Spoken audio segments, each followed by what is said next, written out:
பாடகி ஜென்சி பத்தி நிறைய பேருக்கு தெரிஞ்சிருக்கும், சில பேருக்கு இவங்களை பத்தி தெரியாமலும் இருக்கும். பாரதி ராஜாவுடைய அலைகள் ஓய்வுதலை, டிக் டிக் டிக் இந்த படங்கள்லாம் பாடல்கள் பாடியிருக்காங்க.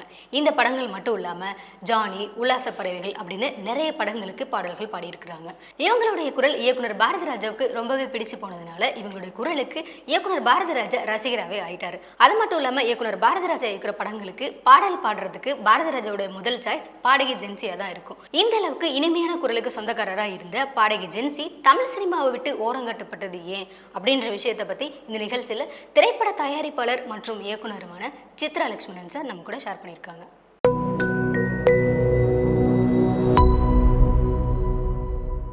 ஆயிரத்தி 1978ஆம் ஆண்டு மகேந்திரனுடைய இயக்கத்திலே உருவான முள்ளும் மலரும் படம் வெளியான போது அந்த படத்திலே இளையராஜா இசையிலே இடம் பெற்றிருந்த அடி பெண்ணே என்று தொடங்குகின்ற பாடல் எல்லா இசை ரசிகர்களையும் கட்டி போட்ட ஒரு பாடலாக அமைந்தது. அந்த குரல் ரசிகர்களுக்கு அவ்வளவாக பரிச்சயம் இல்லாத குரல் என்பதால் அந்த குரலுக்கு சொந்தக்காரர் யார் என்பதை தெரிந்து கொள்ள எல்லா ரசிகர்களும் முயன்ற போதுதான் அந்த குரலுக்கு சொந்தக்காரர் ஜென்சி என்ற விவரம் வெளியே தெரிய வந்தது. முள்ளும் மலரும் படத்தை தொடர்ந்து இளையராஜாவின் இசையிலே பல பாடல்களை பாடுகின்ற வாய்ப்பினை பெற்ற ஜென்சிக்கு ரசிகர்கள் சினிமா ரசிகர்கள் மட்டும் சினிமாவிலே மிகப்பெரிய சாதனைகளை புரிந்த பாரதி ராஜா, மகேந்திரன், பாடலாசிரியரான கவிஞர் வைரமுத்து ஆகியோரும் ஜென்சிக்கு தீவிர ரசிகர்களாக இருந்தனர். மிக குறைந்த காலத்தில் திரை ரசிகர்கள், திரை கலைஞர்கள் ஆகிய இருவரையும் ஒரு சேர தம்பிய பாட்டு திறனால் கட்டி போட்ட இந்த ஜென்சி யார்?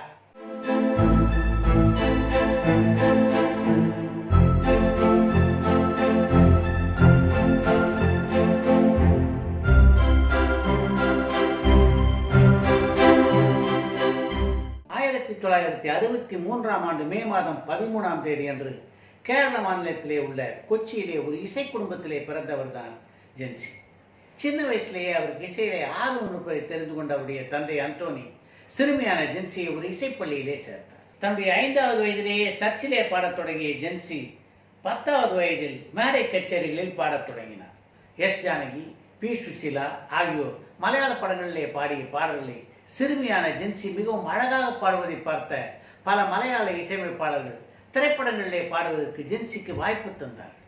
10க்கும் மேற்பட்ட படங்களிலே பாடிய ஜென்சிக்கு தன்னோடு இணைந்து மேடையிலே பாடுகின்ற வாய்ப்பை வழங்கினார் பிரபல பின்னணி பாடகரான ஜேசுதாஸ். ஜேசுதாஸோடு இணைந்த பிறகுதான் ஜென்சியுடைய வாழ்க்கையிலே வசந்தம் வீசத் தொடங்கியது. திறமை எங்கே இருந்தாலும் அதை வெளிக்கொண்டு வருவதிலே மிகுந்த ஆர்வம் கொண்டவரான ஜேசுதாஸ் இளையராஜாவுடைய இசையிலே ஒரு பாடலை பாட வந்த போது ஜென்சியுடைய இனிமையான குரலை பற்றி அவருக்கு எடுத்து சொன்னார். அந்த பெண் ரொம்ப அழகா பாடுறா, நீங்க ஒரு முறை ஜென்சி பாடுவதை கேட்டு பாருங்கள், உங்களுக்கு பிடிச்சிருந்ததுன்னா தொடர்ந்து உங்களுடைய படங்கள்ல அவங்கள பயன்படுத்திக் கொள்ளுங்கள் என்று ஜென்சியை பற்றி இளையராஜாவிடம் கூறினார் ஜேசுதாஸ். திறமை இல்லாத யாரையும் ஜேசுதாஸ் நிச்சயமாக பரிந்துரைக்க மாட்டார் என்பதை உணர்ந்திருந்த இளையராஜா மறுநாளே தன்னுடைய நிர்வாகியான கல்யாணத்தை அழைத்தார்.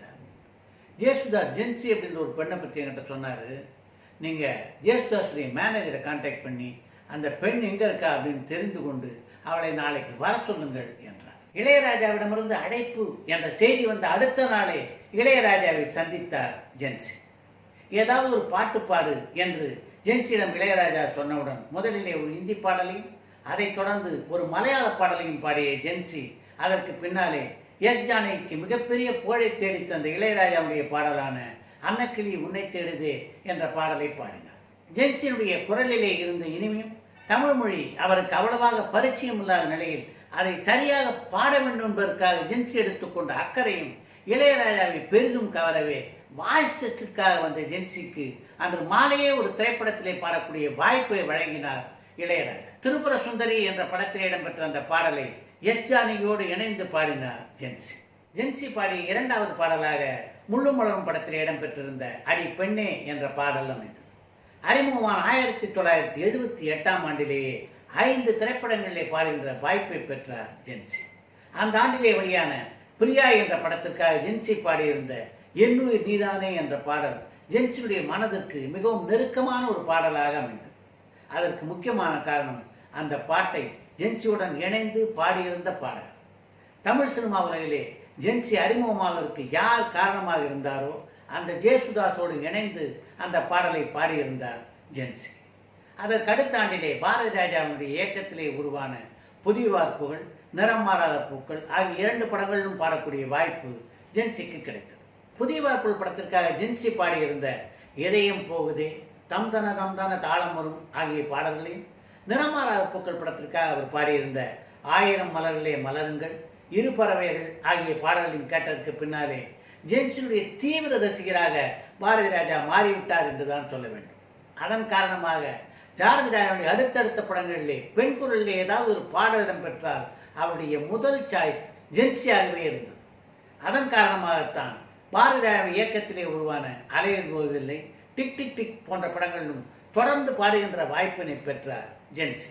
இந்த படங்கள் தவிர ஜானி, உல்லாச பறவைகள், பகலில் ஒரு இரவு, அழகிய உன்னை ஆராதிக்கிறேன், கரும்புவில், எங்கேயோ கோட்ட குரல், மெட்டி, எச்சிலரோகள் போன்ற பல படங்களிலே ஜென்சி பாடிய பல பாடல்கள் தமிழ் சினிமா ரசிகர்களின் காதுகளை குளிர விட்டுக் கொண்டிருந்த நேரத்திலே அதையெல்லாம் பற்றி கொஞ்சம் கூட அறியாதவராகவே ஜென்சி இருந்தார் என்பதுதான் உண்மை. இப்போது உள்ளதைப் போல ஊடகங்கள் 1978ஆம் ஆண்டிலே மிகப்பெரிய வளர்ச்சியை அடையவில்லை என்பதால் தன்னுடைய பாடல்களுக்கு தமிழக ரசிகர் மத்தியிலே எப்படிப்பட்ட வரவேற்பு கிடைத்துக் கொண்டிருக்கிறது என்பதை அறியக்கூடிய வாய்ப்பு ஜென்சிக்கு அறவே இல்லாமல் போயிற்று என்றுதான் சொல்ல வேண்டும்.